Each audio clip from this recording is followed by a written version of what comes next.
അയോധ്യയിലെ ശ്രീരാമ ജന്മഭൂമി ക്ഷേത്രത്തിൽ ഭക്തർ സമർപ്പിച്ച കാണിക്കപ്പണവും സ്വർണവും വൻതോതിൽ മോഷ്ടിക്കപ്പെട്ട സംഭവം രാജ്യത്ത് വലിയ രാഷ്ട്രീയ വിവാദമായിട്ട് മാറിക്കൊണ്ടിരിക്കുകയാണ്. കോടിക്കണക്കിന് രൂപയുടെ അഴിമതി പുറത്തു വന്നതിന് പിന്നാലെ ക്ഷേത്ര trust general secretary Champat Rai ഉൾപ്പെടെയുള്ളവർ ഉന്നതർ ഇതിനോടകം തന്നെ പദവികൾ രാജിവെച്ച് മാറുന്നു.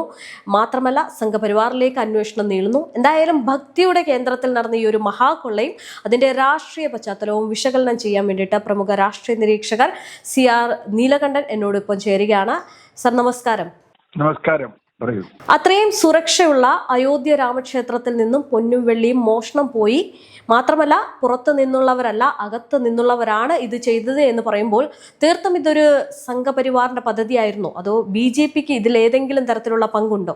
അല്ല, സംഘപരിവാറിന്റെ പദ്ധതിയായിരുന്നു BJPക്ക് പങ്കുണ്ടോ എന്നുള്ളതിനേക്കാളൊക്കെ പ്രശ്നം, ഇന്ത്യ കഴിഞ്ഞ ഒരു 10-35 വർഷമായി ഇന്ത്യ ചർച്ച ചെയ്ത ഏറ്റവും പ്രധാനപ്പെട്ട രാഷ്ട്രീയ പ്രശ്നമാക്കി ബാബറി മസ്ജിദിനെ മാറ്റാൻ, ബാബറി മസ്ജിദും രാമജന്മഭൂമി വിഷയം മാറ്റാൻ BJPക്ക് കഴിഞ്ഞതാണ് അവർ അധികാരത്തിലെത്താൻ കാരണം. അതാണ് അവരുടെ രാഷ്ട്രീയ മൂലധനം, ക്യാപിറ്റൽ. അപ്പൊ ആ രാഷ്ട്രീയ മൂലധനത്തിന്റെ അത് ഉപയോഗിച്ച് 91 രഥയാത്രയും 92 ബാബറി മസ്ജിദ് തകർക്കലും കഴിഞ്ഞ് പിന്നെ BJP മേൽപോട്ട് വരികയായി. അതിനുശേഷം സുപ്രീം കോടതിയിൽ നിന്ന് വിധി സമ്പാദിക്കുകയും വലിയ തോതിൽ മോദി പ്രധാനമന്ത്രിയായതിനു ശേഷം ഈ രാമക്ഷേത്ര നിർമ്മാണം എന്നത് ഇന്ത്യ തലത്തിലുള്ള വലിയൊരു അജണ്ടയാക്കി 2019 തെരഞ്ഞെടുപ്പിലും അവർക്ക് വലിയ വിജയം അവിടെ നേടാൻ കഴിയും. പക്ഷെ 2020 അവിടെ രാംലല്ലയിൽ ഈ പറഞ്ഞതുപോലെ ക്ഷേത്രത്തിന് തറക്കല്ലിടുന്നു. 2024 അവിടെ പ്രാണപ്രതിഷ്ഠ നടത്തുന്നു. ഇവിടെയുള്ള രണ്ട് പ്രധാന വ്യത്യാസങ്ങൾ നമ്മൾ കാണേണ്ടത്, അതുവരെ ഇതിന്റെ എല്ലാ പ്രവർത്തനത്തിലും മുമ്പ് നിന്ന RSS സംഘപരിവാറിന് ഒരു റോളും കൊടുക്കാതെ മോഡി എന്ന പ്രധാനമന്ത്രി നേരിട്ടാണ് അവിടെ യജമാനനായത് ഈ രണ്ട് ചടങ്ങിൽ. യഥാർത്ഥത്തിൽ യാഗമൊക്കെ നടത്തുമ്പോൾ പഴയ രാജാക്കന്മാർ യജമാനന്മാരാണ്. അതുപോലെ ഒരു രാജാവിന്റെ തലത്തിൽ ഇത്തരത്തിലുള്ള ഒരു മതപരമായ ചടങ്ങിന് ഇന്ത്യയുടെ ഒരു മതേതര പ്രധാനമന്ത്രി പങ്കെടുക്കുന്നതിന് ശരിയാണോ എന്നുള്ള ചോദ്യം അന്ന് പലരും ഉന്നയിച്ചത്. പക്ഷെ മോഡി അതിനൊക്കപ്പുറത്ത് അത് തനിക്ക് തന്റെ രാഷ്ട്രീയ മൂലധനമാക്കി മാറ്റുകയും തന്റെ സ്റ്റാൻഡ് പോയിന്റ് അതിൽ നിന്നുകൊണ്ട് ഇന്ത്യ ഭരണം തുടരാം എന്ന് തീരുമാനിക്കുകയും അങ്ങനെ അതിൽ നിൽക്കുകയാണ് ചെയ്തത്. അപ്പോൾ ഇതിനു വേണ്ടി മുഴുവൻ പ്രവർത്തിച്ച RSSകാരെ സംബന്ധിച്ചിടത്തോളം, അല്ലെങ്കിൽ സ്വാമിമാരെ മഹന്തുമാരൊക്കെ ഉണ്ടല്ലോ, അവർക്കൊന്നും ഒരു റോളും സത്യത്തിൽ അവിടെ കൊടുത്തില്ല. കാരണം പ്രധാനം ഇദ്ദേഹമാണ് ഉണ്ടായത്. അത് ഒന്നാമത്തെ കാര്യം. രണ്ടാമത് യു പിയിലാണിത്. 2024 തെരഞ്ഞെടുപ്പ് ആയപ്പോഴേക്കും നമുക്ക് വേറൊരു സിഗ്നൽ കിട്ടി. എന്താണ്? രാമജന്മഭൂമി കത്തിച്ചു നിർത്തിയിട്ടും പ്രതിഷ്ഠ നടത്തിയിട്ടും യു പിയിൽ BJP മുന്നണിക്ക് വലിയ തിരിച്ചടി കിട്ടി, പ്രത്യേകിച്ച് BJP. അവിടെ അതിനു മുമ്പ് 71 സീറ്റാണ് 80 സീറ്റിൽ അവർ നേടിയിരുന്നെങ്കിൽ അത് വെറും 38 സീറ്റിലേക്ക് താഴ്ന്നു. 42 സീറ്റ്, ഭൂരിപക്ഷം സീറ്റുകളും അവിടെ പ്രതിപക്ഷം, അതായത് ഇന്ത്യ മുന്നണി പിടിച്ചെടുത്തു. മാത്രമല്ല അയോധ്യ ഉൾക്കൊള്ളുന്ന ഈ പറഞ്ഞ രാമജന്മഭൂമി ഉൾക്കൊള്ളുന്ന ഫൈസാബാദ് മണ്ഡലത്തിൽ പോലും ദയനീയമായി പരാജയപ്പെട്ടു BJP. അപ്പൊ അതിൽ നിന്ന് തന്നെ അവിടുത്തെ ജനങ്ങളെ സംബന്ധിച്ചിടത്തോളം ഇതിൽ വലിയ താല്പര്യമില്ല എന്ന് നമുക്ക് മനസ്സിലാക്കേണ്ടതുണ്ട്. രാമൻ ഇമേജ് വിചാരിച്ച് ഇനി രാജ്യം ഭരണം പിടിക്കാം എന്നത് യു പിയിലെങ്കിലും നടക്കാത്ത കാര്യമാണ് എന്ന് മനസ്സിലായി. യു പിക്ക് പുറത്ത് അപ്പോഴും അത് വിറ്റുകൊണ്ടിരുന്നു, പ്രത്യേകിച്ചും കൗ ബെൽറ്റിലുള്ള മറ്റ് സ്റ്റേറ്റുകളിൽ, ബീഹാറിലാണെങ്കിലും അല്ലെങ്കിൽ മധ്യപ്രദേശിലും ഗുജറാത്തിലും ഒക്കെ അത് വിറ്റുകൊണ്ടിരുന്നു, രാജസ്ഥാനിലൊക്കെ. അപ്പൊ ഈ ഒരു സിഗ്നൽ വളരെ അപകടകരമായ സിഗ്നലായിരുന്നു. ഈ രാമജന്മഭൂമിയുമായി ബന്ധപ്പെട്ട ട്രസ്റ്റ് ഉണ്ടാക്കിയപ്പോൾ മോദി ചെയ്തൊരു കാര്യം, അതിന്റെ പരിപൂർണ നിയന്ത്രണം അദ്ദേഹം എടുക്കുകയായിരുന്നു. അദ്ദേഹത്തിന്റെ ക്യാബിനറ്റ് സെക്രട്ടറി ആയിരുന്ന നിർബന്ധു മിശ്ര എന്ന് പറയുന്ന ഏറ്റവും വിശ്വസ്തനായ ഒരാളെയാണ് ഈ ട്രസ്റ്റിന്റെ ചുമതല അദ്ദേഹം ഏൽപ്പിച്ചത്. അപ്പൊ മോഡിക്ക് താല്പര്യമുള്ള ആളുകൾ അവരുടെ ട്രസ്റ്റിൽ വന്നു. ഇതിൽ RSSനും ഒരു പരിധിവരെ അവിടുത്തെ മുഖ്യമന്ത്രി യോഗി ആദിത്യനാഥിനും പ്രശ്നമുണ്ടായിരുന്നു. യോഗി ആദിത്യനാഥ് എന്ന മുഖ്യമന്ത്രിയാണല്ലോ അവിടെ ക്രമസമാധാനം അതുപോലെയുള്ള ക്രിമിനൽ നിയന്ത്രണമൊക്കെ വേണ്ടത്. പക്ഷെ ഇതിൽ ഒരു കാര്യത്തിലും ഇവരെ അടുപ്പിച്ചില്ല. ഇപ്പൊ നമുക്കറിയാം, മറ്റ് സ്ഥലങ്ങളിൽ വലിയ ക്ഷേത്രങ്ങളൊക്കെ തന്നെ സർക്കാർ നിയന്ത്രണത്തിലുള്ള ട്രസ്റ്റുകളാണ് ഉണ്ടാവുക. തിരുപ്പതി ആണെങ്കിലും ശബരിമലയാണെങ്കിലും ദേവസ്വം ബോർഡാണെങ്കിലും പുരിയിലെ ജഗന്നാഥ ക്ഷേത്രമാണെങ്കിലും ഒക്കെ അതിനൊരു ട്രസ്റ്റ് ഉണ്ട്. ആ ട്രസ്റ്റ് സർക്കാരിന് നിയന്ത്രണമുള്ളതാണ്. ഈ ട്രസ്റ്റിൽ സർക്കാരിനൊരു നിയന്ത്രണമില്ല, പ്രധാനമന്ത്രിക്ക് വ്യക്തിപരമായ നിയന്ത്രണമുള്ള ഒരു ട്രസ്റ്റ് ആയിരുന്നു എന്ന് ആലോചിക്കണം. അപ്പൊ അതുകൊണ്ട് ഒരു ഓഡിറ്റിംഗ് ഇല്ല, അങ്ങനെ ഒരു പരിപാടിയില്ല അവിടെ. ഇപ്പോ തിരുമല തിരുപ്പതി ദേവസ്ഥാനത്തിന് ഇനി ഓഡിറ്റ് ചെയ്യണം, ദേവസ്വം ബോർഡ് നമുക്കറിയാം. അപ്പോ ഈ ഒരു ഓഡിറ്റിംഗ് അവിടെ ഇല്ല. പ്രധാനമന്ത്രിക്ക് വിശ്വാസ്യതയുണ്ട്, അതുകൊണ്ട് കുഴപ്പമില്ല എന്ന് പറഞ്ഞു. ഒടുവിലാണ് ഇത് ഈ കഴിഞ്ഞ 2 മാസത്തിന് മുമ്പാണ് അവിടുന്ന് പരാതികൾ വന്നു തുടങ്ങിയത്. അവിടെയുള്ള രാമക്ഷേത്രത്തിലെ സംഗതികൾ കളവ് പോയിക്കൊണ്ടിരിക്കുന്നു. അപ്പൊ കളവ് പോയിക്കൊണ്ടിരിക്കുന്നു എന്നുള്ള പരാതി വന്നു. പിന്നെ അത് പ്രതിപക്ഷം ഏറ്റെടുത്തു. ഈ ഇവരുടെ ഇടയിൽ തന്നെയുള്ള ചില ആളുകൾ വന്നു. അപ്പൊ പിന്നെ യോഗി ആദിത്യനാഥിനെ സംബന്ധിച്ചിടത്തോളം അയാള് ക്രമസമാധാന ചുമതലയുള്ള ആളാണ്, അവിടുത്തെ ക്രിമിനൽ. അതുകൊണ്ട് അദ്ദേഹത്തിന് SIT വെച്ച് അന്വേഷിച്ചു. ഇത്രയൊക്കെ നമുക്കറിയാവുന്ന ചരിത്രം. SITയുടെ കണ്ടെത്തൽ ഞെട്ടിക്കുന്നതായിരുന്നു. എന്ന് പറഞ്ഞാൽ വലിയ തോതിലുള്ള കൊള്ള നടന്നിട്ടുണ്ട്. ഒരുപാട് പേർ അവിടെ കൊടുത്ത വളരെ വില കൂടിയ സമ്മാനങ്ങൾ, സ്വർണവും അതുപോലെയുള്ള സംഗതികളും പണവും അവിടുന്ന് കാണാതെ പോയിട്ടുണ്ട് എന്ന് ക്ലിയർ ആയിരുന്നു. ഇപ്പൊ നമുക്ക് കിട്ടുന്ന കണക്കനുസരിച്ചാണെങ്കിൽ ശബരിമലയിലെ കൊള്ളയൊക്കെ വളരെ ചെറുതെന്തോ ആണ് അവിടുത്തെ കാര്യം ആലോചിച്ചപ്പോ. ശബരിമല കൊള്ള ന്യായീകരിക്കാന്ന് വിചാരിക്കരുത്. നമ്മൾ കമ്പയർ ചെയ്യുമ്പോൾ ഏതാണ്ട് പണ്ട് ഇവരൊക്കെ എപ്പോഴും ആവർത്തിക്കുന്ന ഒരു കാര്യമുണ്ട്. മുഹമ്മദ് ഗസ്നി സോമനാഥ ക്ഷേത്രം കൊള്ളയടിച്ചു. ഗസ്നി എന്തോ കൊള്ളരുതാത്തവനായി. പക്ഷേ മറ്റ് പല രാജാക്കന്മാരും കൊള്ളയടിച്ചിട്ടുണ്ട്, ഹിന്ദു രാജാക്കന്മാരും ക്ഷേത്രങ്ങൾ കൊള്ളയടിച്ചിട്ടുണ്ട്, അത് വേറെ ചരിത്രം. പക്ഷെ അതിനേക്കാൾ വലിയ കൊള്ള ഇവരുടെ സമ്പൂർണ്ണ നിയന്ത്രണത്തിലുള്ള പ്രധാനമന്ത്രിയുടെ മേൽനോട്ടത്തിലുള്ള സ്ഥലത്ത് നിന്ന് ഇത്ര തകൃതിയായി കൊള്ള നടത്തി. അതിന് സഹായിക്കുന്ന നടപടികൾ ഈ നൃപേന്ദു മിശ്രയുടെ അല്ലെങ്കിൽ അയാൾക്ക് വേണ്ടപ്പെട്ട ചില ആളുകളും, ലവകുശ് മിശ്ര, അങ്ങനെ കുറെ കക്ഷികളുണ്ട് നടപ്പാക്കുന്ന, അവരെല്ലാം അതിന് യോജിച്ചു. അതിന്റെ നിരവധി തെളിവുകൾ ഇപ്പൊ SITക്ക് കിട്ടിയിട്ടുണ്ട്. ഒന്ന്, അവിടെ എണ്ണാൻ ഏൽപ്പിച്ചത് SBI ആണെന്ന് പറഞ്ഞു. SBI അല്ല, SBIയിലെ 2 ഉദ്യോഗസ്ഥരെ ഒരു സ്വകാര്യ ഏജൻസി വഴി കൊണ്ടുവന്നിട്ടാണ് ഇവിടെ വച്ചത്. എന്ന് പറഞ്ഞാൽ ഈ കൊണ്ടുവന്നവർക്ക് ഇതിൽ വലിയ താല്പര്യമുണ്ട്. അപ്പൊ ഈ കൊണ്ടുവന്നവർ എന്തിനാണ് ഇവരെ കൊണ്ടുവന്നത്? 2, അവിടുത്തെ CCTV ക്യാമറ ഒന്നും വർക്ക് ചെയ്തില്ല. 6 മാസത്തെ CCTV ഫുട്ടേജ് എടുത്തു വെക്കണം എന്ന് പറഞ്ഞിട്ട് ഒരു സാധനവും വർക്ക് ചെയ്തില്ല. ഇപ്പൊ കിട്ടിയ CCTVയുടെ വളരെ കുറച്ച് ദൃശ്യങ്ങളിൽ തന്നെ ഈ ആളുകൾ വാരിക്കോരി പോക്കറ്റിലാക്കുന്നതും മുണ്ടിന്റെ മടിയിൽ വെക്കുന്നതും ഒക്കെ നമ്മൾ കാണുന്നുണ്ട്. മൂന്നാമത്, ഈ ഇങ്ങനെ ഒരു എണ്ണുന്ന സ്ഥലത്ത്, ഇപ്പൊ നമ്മുടെ ശബരിമലയായാലും ഗുരുവായൂരായാലും ഇപ്പൊ ഞാൻ നേരിട്ട് കണ്ടിട്ടുണ്ട്, അവിടെ എണ്ണുന്ന സ്ഥലത്ത് ക്യാമറ ഉണ്ടാവും, അതവിടെ പോലീസ് ഉണ്ടാവും. മാത്രമല്ല എണ്ണാൻ പോകുന്ന ആളുകൾ തിരിച്ചു വരുമ്പോഴും അവരുടെ ശരീരം പരിശോധിക്കും, ബോഡി. കാരണം ഇത് കടത്തി കൊണ്ടുപോകാൻ പാടില്ല, ജ്വല്ലറി ഒക്കെ ഉണ്ടല്ലോ. അതൊന്നും ചെയ്തിട്ടില്ല. അവർക്ക് പ്രത്യേക യൂണിഫോം കൊടുക്കണം, അത് കൊടുത്തിട്ടില്ല. അവിടെ താൽക്കാലിക ജീവനക്കാരുമായിരുന്നു. താൽക്കാലിക ജീവനക്കാരാണെന്ന് മാത്രമല്ല, ഇത് വലിയ തോതിൽ കൊള്ളയ്ക്ക് സഹായിക്കുന്ന എല്ലാ നടപടികളും ഇതിന്റെ ഭരണകർത്താക്കൾ എടുത്തു എന്നതാണ് പ്രശ്നം. അവിടെ ഒരു ആസൂത്രിതമായിട്ടുള്ള കാര്യം നടന്നില്ലേ സർ? യെസ്, ആസൂത്രിതമായി ഇതിന്റെ ചുമതലക്കാർ, എന്നാൽ പ്രധാനമന്ത്രി ചുമതല ഏൽപ്പിച്ചിരുന്ന ആളുകളാണ് കൊള്ളയടിച്ചത്. നമ്മൾ അങ്ങനെ തന്നെ കാണാം. പ്രധാനമന്ത്രിക്ക് നേരിട്ട് അറിയോ അറിയില്ലോ എന്ന് എനിക്കറിയില്ല, പക്ഷെ പ്രധാനമന്ത്രി ഏൽപ്പിച്ചിരുന്ന ആളുകളാണ് കൊള്ളയടിച്ചത്. അങ്ങനെയാണെങ്കിൽ ഒരുപക്ഷെ ഇപ്പം യോഗി ആദിത്യനാഥ് ഉത്തരവിട്ടിരിക്കുന്ന ഈ ഒരു അന്വേഷണം പ്രധാനമന്ത്രി മോദിയിലേക്ക് നീങ്ങില്ലേ? അല്ല, മോദിയിലേക്ക് നീങ്ങിക്കൊള്ളുന്നില്ല. അതൊക്കെ തെളിവ് കണ്ടുപിടിക്കുന്ന പാടാണ്. മോദി ഏൽപ്പിച്ചിരുന്ന ആളുകളും മോദിയും തമ്മിൽ എന്തെങ്കിലും ബന്ധമുണ്ടെന്ന്. പക്ഷേ നിയമപരമായി മോദിയിലേക്ക് മാറിയില്ലെങ്കിൽ രാഷ്ട്രീയമായി ഇതിന് മറുപടി പറയേണ്ട ജോലി മോദിക്കുണ്ട്. കാരണം യോഗി ആദിത്യനാഥിനെയോ RSSനെയോ പങ്കെടുപ്പിക്കാതെ സ്വന്തം ഇഷ്ടപ്രകാരമുള്ള ആളുകളെയാണ് അവിടെ വെച്ചത്. അത് RSSന്റെ ആളുകൾ തന്നെയാണ്, പക്ഷെ മോഡിക്ക് താല്പര്യമുള്ള ആളുകളെയാണ് വെച്ചത്. പുറത്തുനിന്നാരൊന്നുമില്ല, വേറെ പാർട്ടിക്കാരൊന്നും അവിടെ ഇല്ല. ഒന്നത്. 2, ഇതിൽ ഇപ്പൊ നാണം കെട്ടുപോകാൻ പോകുന്നത് RSS ആണ്. ഞങ്ങളെന്തോ വലിയ സാമൂഹ്യ സ്നേഹികളാണ്, സാംസ്കാരിക സംഘടനയാണ് എന്ന് പറഞ്ഞു നിൽക്കുന്ന RSS സംഘപരിവാറിന്റെ ആണല്ലോ ക്ഷേത്രം.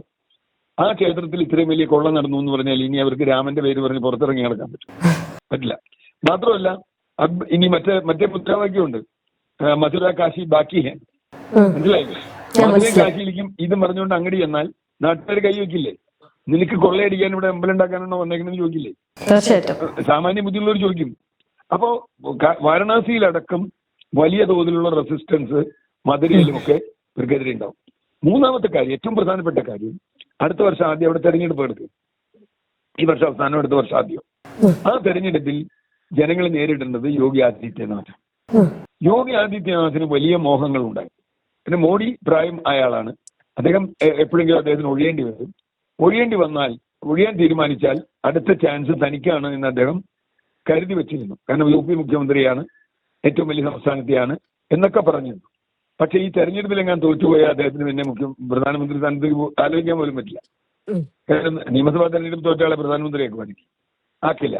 അപ്പൊ അദ്ദേഹത്തെ സംബന്ധിച്ചിടത്തോളം വലിയ വെല്ലുവിളി ഇത് നേരിടുന്നു. അതുകൊണ്ടാണ് ഈ അന്വേഷണ സംഘത്തെ വെച്ചത്. ഈ അന്വേഷണ സംഘം ഇപ്പൊ കണ്ടെത്തി, ഇപ്പൊ വേറൊരു ആവശ്യം വന്നിട്ടുള്ളത് ഇത് കേന്ദ്ര സർക്കാർ അന്വേഷിക്കണം എന്നാണ്. അത് യോഗി ആദിത്യനാഥ് ഒരിക്കലും സമ്മതിക്കില്ല. കാരണം കേന്ദ്ര സർക്കാരിന്റെ ഏജൻസി അന്വേഷിക്കാൻ തീരുമാനിച്ചാൽ ഈ അന്വേഷണം മുഴുവൻ മുഖ്യകളായി. ഈ ഒരു അന്വേഷണം ഒരു നിഷ്പക്ഷമായിട്ടുള്ള അന്വേഷണമായിട്ട് സാധ്യമാകുമെന്ന് തോന്നുന്നുണ്ട്. കാരണം മോദിക്ക് ഇഷ്ടപ്പെട്ട അല്ലെങ്കിൽ മോദിക്ക് പ്രിയരായിട്ടുള്ള ആളുകളാണ് വരുന്നത്. RSSലെ ആളുകളെ അവിടെ പങ്കെടുപ്പിക്കുന്നില്ല, അല്ലെങ്കിൽ അവർക്ക് വലിയ രീതിയിലുള്ള മുൻതൂക്കങ്ങളൊന്നും തന്നെ കൊടുക്കുന്നില്ല. അപ്പോൾ ഈ കേസ് മുന്നോട്ട് പോവുകയാണെങ്കിൽ അതൊരു നിഷ്പക്ഷമായിട്ടുള്ള അന്വേഷണം ആകാൻ ഉള്ള സാധ്യത ആണോ? നിഷ്പക്ഷമായിട്ടുള്ള അന്വേഷണം ആവാനുള്ള ഒരു സാധ്യതയില്ല. പക്ഷേ ഇവിടെ പ്രതിസന്ധി അതല്ല, വേറൊരു തരം ഒരു catch 22 സിറ്റുവേഷനിൽ യോഗി നിൽക്കുകയാണ്. കാരണം യോഗിയെ സംബന്ധിച്ചിടത്തോളം അടുത്ത തെരഞ്ഞെടുപ്പിൽ നേരിടണമെങ്കിൽ ഇതിലെ കുറ്റവാളികളെ ശിക്ഷിച്ചു എന്ന് ജനങ്ങളോട് പറയാൻ പറ്റണം. കുറ്റവാളികളെയൊക്കെ ഞാൻ പിടിച്ച് ജയിലിലാക്കിയോ, എല്ലാവരെയും പിടിച്ചു. അങ്ങനെ പിടിച്ചു എന്ന് പറയുമ്പോൾ പിടിക്കുന്നത് മുഴുവൻ മോഡിയുടെ വേണ്ടപ്പെട്ട ആളുകളാണ്. മോഡി അപ്പോൾ യോഗിയായിട്ടുള്ള ബന്ധം എന്തായിരിക്കും? അങ്ങനെ വന്നാൽ UP-യിൽ വലിയ രീതിയിൽ തോൽക്കാൻ സാധ്യതയുണ്ട് യോഗി. അങ്ങനെ തോൽക്കുകയാണെങ്കിൽ അത് മോഡിക്കുമുള്ള അടിയാ. കാരണം ഇപ്പോൾ ലോക്സഭാ തെരഞ്ഞെടുപ്പിൽ തോറ്റപ്പം യോഗി പറഞ്ഞൊരു കാര്യമുണ്ട്, സ്ഥാനാർത്ഥി നിർണയം തെറ്റിയിരുന്നു, ഞാൻ പറഞ്ഞ ആളെയൊന്നുമല്ല നിങ്ങൾ വെച്ചത്, നിങ്ങൾ ആരെയൊക്കെ വെച്ചു, തോറ്റുപോയി. നിയമസഭാ തെരഞ്ഞെടുപ്പിൽ പോയിട്ടില്ല, യോഗിക്ക് ഇഷ്ടപ്പെട്ട ആളെയൊക്കെ ഉണ്ട്. അപ്പൊ യോഗി സെലക്ട് ചെയ്യും കാൻഡിഡേറ്റ്സിനെ. യോഗി സെലക്ട് ചെയ്യുമ്പോൾ യോഗിക്ക് ജയിക്കാൻ പറ്റുന്ന കാൻഡിഡേറ്റിനെ കിട്ടണമെങ്കിൽ ഈ പ്രശ്നത്തിന് പരിഹാരം വേണം. ഈ പ്രശ്നം ഇങ്ങനെ ഇട്ടുകൊണ്ട് തെരഞ്ഞെടുപ്പിന് നേരിട്ടാൽ വലിയ തോൽവി ഉണ്ടാവുമെന്ന് അദ്ദേഹത്തിനും അറിയാം, യോഗിക്കും അറിയാലോ. കാരണം തോൽക്കല്ലാതെ വേറെന്താ വഴി? ജനങ്ങൾ ഈ ചോദ്യത്തിന് എങ്ങനെ മറുപടി പറയും? ഈ രാമനെ കൊള്ളയടിച്ച ആളുകളോട് ഞാൻ എന്ത് പറയും? ഇവർക്ക് വിശ്വാസമൊന്നുമില്ല. അതെ, അതായത് ഈ ഭക്തിയെ വോട്ടാക്കി മാറ്റാൻ ശ്രമിക്കുന്ന ഈ ഒരു ഭരണകൂടം ഭരിക്കുമ്പോൾ അതേ ഭക്തിയുടെ കേന്ദ്രത്തിൽ നടന്ന ഈ ഒരു കൊള്ള എന്ന് പറയുന്നത് ഭരണകക്ഷിയായിട്ടുള്ള BJPക്കും സംഘപരിവാറിനും വലിയ രീതിയിലുള്ള രാഷ്ട്രീയ തിരിച്ചടി കൂടിയാണ്. വലിയ തിരിച്ചടി ഉണ്ടാവും. മാത്രമല്ല, ഞാൻ തുടക്കത്തിൽ പറഞ്ഞ ഒരു കാര്യം കൂടി പറഞ്ഞുകൊണ്ട് നിർത്താം. അതായത് ഈ ഹിന്ദു ക്ഷേത്രങ്ങൾ മാത്രം എന്തിനാണ് സർക്കാർ നിയന്ത്രിക്കുന്നത്?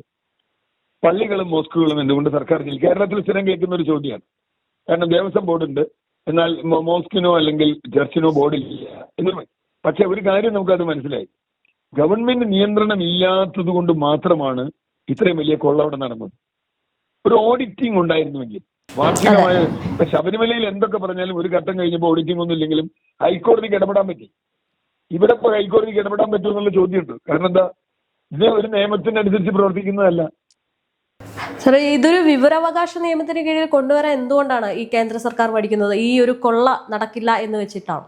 തീർച്ചയായിട്ടും ഒരു പ്രൈവറ്റ് ഇൻസ്റ്റിറ്റ്യൂഷനിൽ നിങ്ങൾക്ക് വിവരാവകാശം ബാധകമല്ലല്ലോ. അവിടെയാണല്ലോ.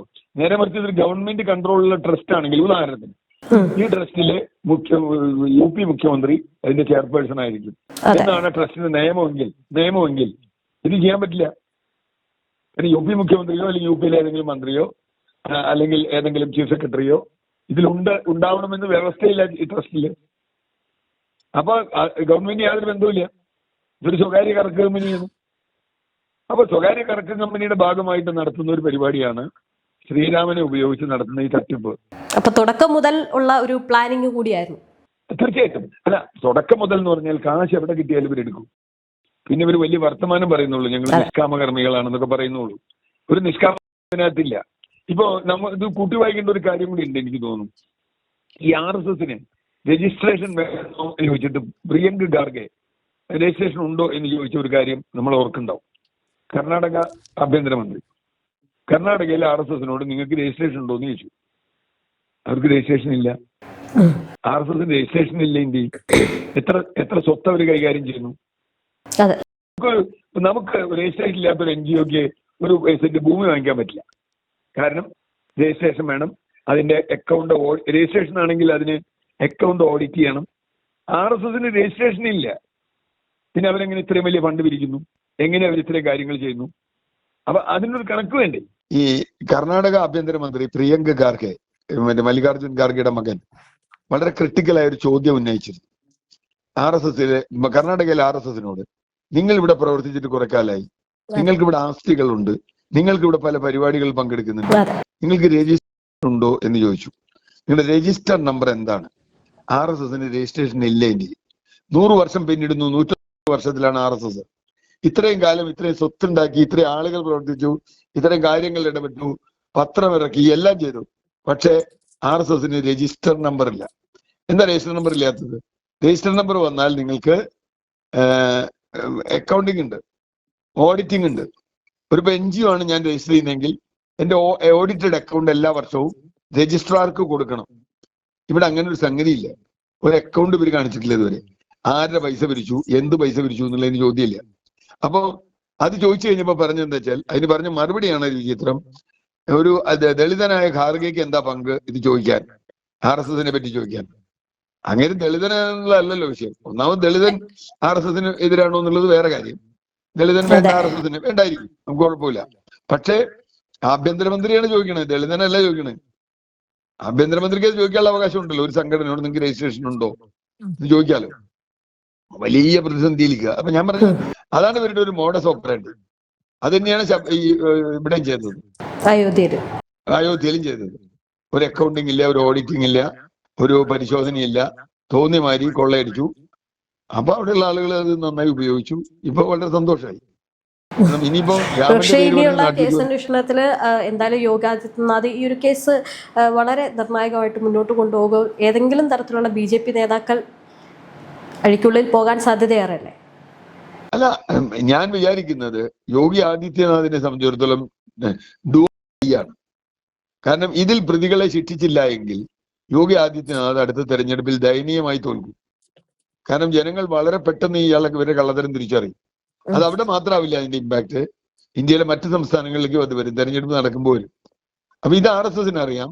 ഹിന്ദു രാഷ്ട്രം എന്നൊക്കെ പറഞ്ഞ് ഉണ്ടാക്കിയിട്ട് ഇതാണല്ലോ നിങ്ങളുടെ ഹിന്ദു രാഷ്ട്രം, ഇതാണല്ലോ നിങ്ങളുടെ ദൈവം, ഇതാണല്ലോ നിങ്ങളുടെ ഭക്തി, ഇതാണല്ലോ നിങ്ങളുടെ ദേശസ്നേഹം എന്നൊക്കെയുള്ള ചോദ്യം ജനങ്ങൾ ചോദിക്കില്ലേ? അതെ. ആ ചോദ്യത്തിന് മറുപടി പറയാൻ RSSന് ബുദ്ധിമുട്ടുണ്ടാവും, യോഗിക്ക് ബുദ്ധിമുട്ടുണ്ടാവും. അപ്പൊ അത് എങ്ങനെ അവർ നേരിടുന്നു എന്നുള്ളത് കാത്തിരുന്ന് കാണണം. അതുകൊണ്ടാണ് RSS നേതാവ് പറഞ്ഞത് ഹിന്ദുക്കൾ പാനിക് ആവരുത്, ഹിന്ദുക്കൾ സമചിത്തത വേണം. എന്ത് സമചിത്തത? അവർ കൊടുത്ത കാശ് മുഴുവൻ അടിച്ചു മാറ്റിയിട്ട് പിന്നെ എന്ത് സമചിത്തതാണ്? ശിക്ഷിക്കപ്പെട്ട കാരണം ഒന്നോ രണ്ടോ ചെറിയ ചെറിയ മീനുകൾ പിടിക്കുന്നല്ലാതെ യഥാർത്ഥത്തിൽ ആളുകളെ, അതിന് ആസൂത്രണം ചെയ്ത ആളുകളെ പിടിക്കാനുള്ള സാധ്യത വളരെ കുറവാണ്.